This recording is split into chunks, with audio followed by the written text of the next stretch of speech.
All right, we're continuing to follow this breaking news out of Northwest Washington. That's where D.C. police say an off-duty officer was shot right while on the way to work at about noon. This shooting happened near 7th Street and Oneida Place. Police say the officer saw a car driving erratically and suddenly a person got out and shot at the officer. The officer was then able to drive to the 4th District Station to get some help. All right, about an hour later, police were able to track down the vehicle involved in Prince George's County.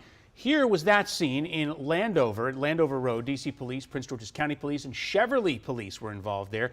We're told 2 men were taken into custody. The officer who was injured was taken to MedStar Washington Hospital. Thankfully, we're told he only suffered non-life-threatening injuries, so good news there.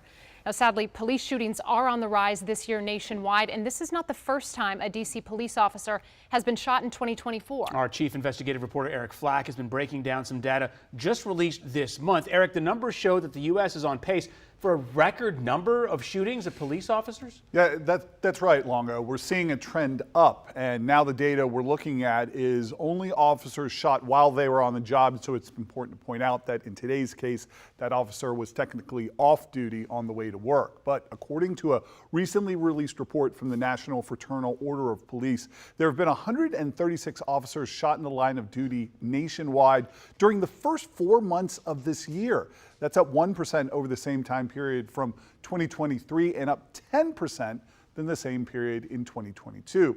Now, 4 of those police officer shootings happened right here in D.C. 3 of the officers were hit with gunfire during a barricade situation in Southeast in February. No officers have been shot in Maryland or Virginia so far this year.